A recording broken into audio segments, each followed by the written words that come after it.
Bonjour. Dans cette leçon 3, nous plaçons aujourd'hui notre regard sur le cœur même de la révélation chrétienne, les 4 évangiles. Ces textes ne sont pas de simples biographies de Jésus, mais des témoignages de foi structurés théologiquement pour nous conduire à la rencontre du Christ et qui est bien vivant aujourd'hui même. La diversité des 4 récits évangéliques n'est pas une faiblesse, mais une richesse qui nous permet d'appréhender la personne du Christ sous des angles complémentaires. Comme l'affirmait le pape Benoît XVI, les évangiles ne sont pas nés dans des archives publiques, mais dans la foi vivante de la communauté des disciples. Cette leçon nous fera découvrir la spécificité de chaque évangile et leur unité profonde dans la révélation du mystère du Christ. Si je vous disais que les 4 évangiles ne sont pas tombés du ciel un beau jour, entièrement rédigés, vous le savez peut-être déjà. Mais savez-vous comment ces textes fondateurs sont vraiment nés? Leur histoire est un processus fascinant, un peu comme un arbre qui pousse. Il y a des racines, un tronc et des branches qui se déploient. Tout commence après Pâques. Imaginez la scène. Les premiers disciples ne courent pas immédiatement écrire des mémoires. Non. Ils parlent, ils témoignent, ils prêchent. C'est ce qu'on appelle le kérigme, la proclamation de base. Il disait: Jésus de Nazareth, cet homme que vous avez connu, Dieu l'a ressuscité. Il est le Seigneur et le Christ. Cette prédication était orale, vibrante, passionnée. Mais pourquoi, à un moment donné, a-t-on ressenti le besoin d'écrire? Posez-vous la question. Que se passe-t-il quand les témoins directs, ceux qui ont marché avec Jésus, commencent à disparaître? Les apôtres vieillissent, sont persécutés, meurent en martyrs. La communauté s'étend au-delà de la Palestine. Le risque, c'est que les histoires de Jésus se déforment, comme dans un jeu du téléphone. Il fallait fixer la mémoire. Alors, progressivement, on a commencé à mettre par écrit des collections de paroles de Jésus, des récits de miracles, des récits de la Passion. C'est dans ce terreau que vont germer nos 4 évangiles. Regardons les 3 premiers. Matthieu, Marc et Luc. On les appelle les synoptiques. Un mot un peu compliqué pour une idée simple. Si vous les mettez côte à côte, vous voyez qu'ils partagent la même trame, les mêmes épisodes, parfois les mêmes mots en grec. C'est comme s'ils partageaient des sources communes. Les experts, depuis des siècles, essayent de comprendre cette énigme littéraire. La théorie la plus répandue est celle des 2 sources. Marc serait le premier évangile écrit, le plus court et le plus direct. Ensuite, Matthieu et Luc auraient utilisé Marc comme base, mais ils partagent aussi des enseignements de Jésus absents de Marc, comme le Notre Père ou les Béatitudes. Ils auraient donc puisé dans une seconde source, perdue, qu'on appelle la source Q, de l'allemand quelle source. Mais, et c'est crucial, ils ne sont pas de simples copieurs collés ou colleurs, comme on fait à l'informatique, copier-coller. Chacun est un véritable auteur, un théologien, qui organise, sélectionne et met en lumière certains aspects de la personne de Jésus pour répondre aux besoins de sa communauté. Ils sont comme 4 peintres faisant le portrait de la même personne, mais chacun avait son style, ses couleurs et son angle de vue unique. Parlons justement de ces 4 portraits. Commençons par le plus structuré, celui de Matthieu. Matthieu, Jésus le nouveau Moïse. Matthieu écrit pour des chrétiens d'origine juive. Ils croient en Jésus, mais ils sont déchirés. La synagogue officielle les rejette. La grande question est: qui est le vrai peuple de Dieu? La réponse de Matthieu est d'une grande intelligence pastorale. Il présente Jésus comme le nouveau Moïse. Moïse avait donné la loi sur le mont Sinaï. Jésus, lui, dans un geste délibéré, monte sur la montagne pour donner sa propre loi. Le fameux sermon sur la montagne que nous avons tous entendu. Vous avez entendu qu'il a été dit: « Eh bien, moi, je vous dis. » Jésus n'abolit pas la loi, il l'accomplit. Il lui donne son sens le plus profond. Matthieu structure même son livre en 5 grands discours, offrant comme une nouvelle Torah qui trouve son accomplissement en Jésus. C'est une manière de dire à ses lecteurs juifs: regardez, tout ce que vous cherchiez dans la loi de Moïse, vous le trouvez accompli, parfait en Jésus. Et il le martèle avec une formule qui revient comme un lectovite. Ainsi s'accomplit ce que le Seigneur avait dit par le prophète. La naissance virginale, accomplissement, le massacre des innocents, accomplissement, les guérisons, accomplissement. Pour Matthieu, Jésus n'est pas un accident de l'histoire.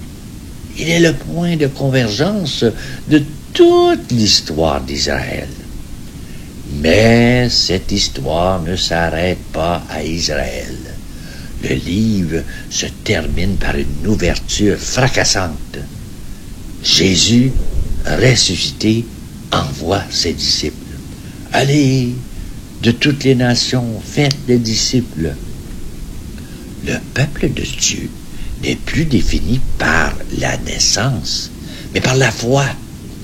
C'est la naissance d'un peuple nouveau, l'Église.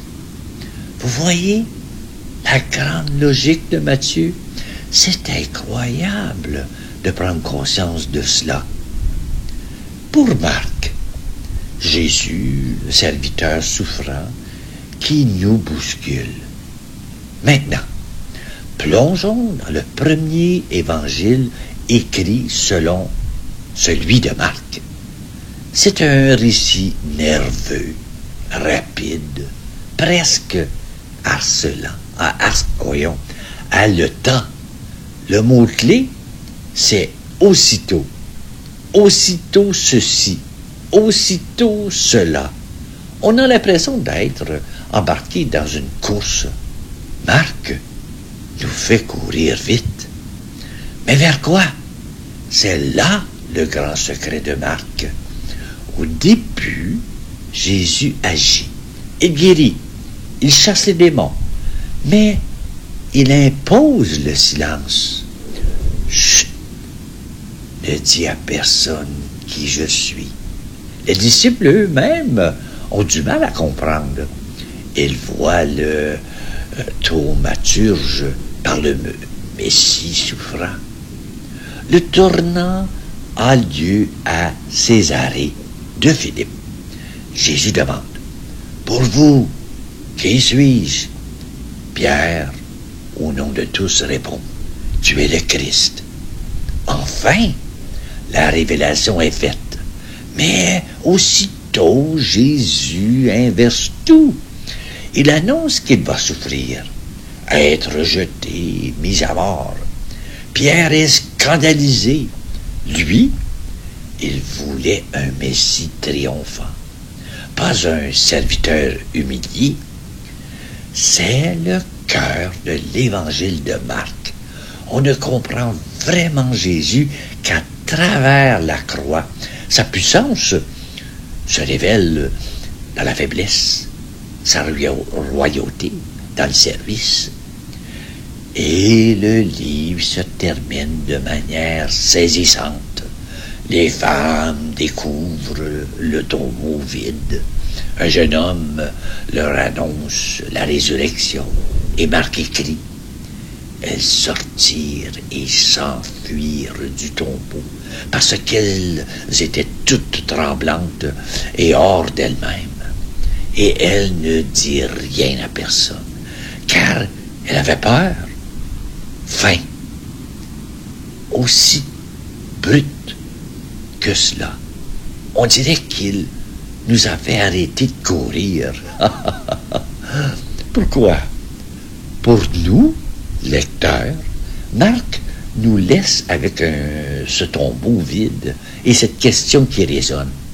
Et toi, que fais-tu de cette nouvelle? Crois-tu? C'est un appel personnel, une invitation à reconnaître que Dieu s'est révélé, non dans la gloire éclatante, mais dans le silence d'un tombeau vide. Pour Luc, Jésus, le Sauveur aux bras grands ouverts. Changeons d'atmosphère avec Luc. Si Marc est un thriller, Luc est une épopée humaniste.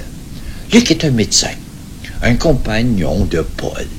Il écrit pour des gens comme nous, des païens, des gens qui ne connaissent pas la Bible hébraïque, peut-être des indifférents, comme on connaît si bien à notre époque.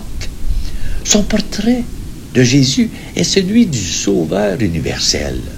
Donc la miséricorde n'a pas de limite. Regardez qui il met en scène. Des pauvres, les femmes, les Samaritains, les ennemis traditionnels, les publicains, les collaborateurs méprisés. Ces paraboles sont des chefs-d'œuvre d'humanité. Qui est mon prochain? Un Samaritain, justement, celui qu'on déteste. Quel est le visage de Dieu? Celui d'un père qui court vers son fils prodigue, sans même lui laisser terminer sa tirade de repentance pour le serrer dans ses bras. Luc est le seul à nous raconter ces histoires. Pour lui, la bonne nouvelle est une force qui abolit les frontières. Son œuvre est en 2 volumes. Son évangile, où l'Esprit du Seigneur descend sur Jésus à Nazareth, et les Actes des Apôtres, où ce même Esprit se répand sur toute l'Église à la Pentecôte, et où la parole voyage de Jérusalem, cœur de l'ancienne alliance, jusqu'à Rome, cœur du monde païen. Le message est clair. Le salut est pour tout le monde, sans exception. Wow! Quelle nouveauté pour l'époque! Pour Jean, Jésus, la lumière du monde. Enfin, arrivons à Jean. C'est la grande fresque mystique. Ici, pas de généalogie terrestre, pas de naissance à Bethléem. Jean nous projette au-delà du temps. Au commencement était le Verbe, et le Verbe était auprès de Dieu, et le Verbe était Dieu. Dès le premier verset, le ton est donné. Jésus est Dieu fait chair, le grand et grand mystère. Jean ne parle pas de miracles, mais de signes. Chaque geste de Jésus est une fenêtre ouverte sur sa gloire divine. L'eau changée en vin à Cana, l'aveugle-né guéri, ne sont pas que des actes de puissance, ce sont des révélations. Et Jésus y parle avec une solennité unique. Il utilise des « je suis » qui font écho au nom de Dieu dans l'Ancien Testament. Je suis le pain de vie. Je suis la lumière du monde. Je suis la résurrection et la vie. Il n'y a pas d'ambiguïté. Celui qui parle est Dieu lui-même. C'est très différent des autres. Le voyez-vous? Même la croix, chez Jean, n'est pas une défaite. C'est son heure de glorification. Il marche vers elle en maître. Au soir de la Sainte, il ne rompt pas le pain. Il lave les pieds de ses disciples, leur donnant un exemple de service absolu. Sur la croix, ces paroles sont des paroles de souveraineté et d'accomplissement. Tout est accompli. Jean nous invite à voir derrière l'homme de Nazareth la présence éternelle de Dieu. Son évangile est une profonde méditation qui nous dit « En Jésus, le ciel a touché la terre. » Et cette rencontre change tout. Voilà donc ces 4 portraits, 4 chemins pour rencontrer la même personne.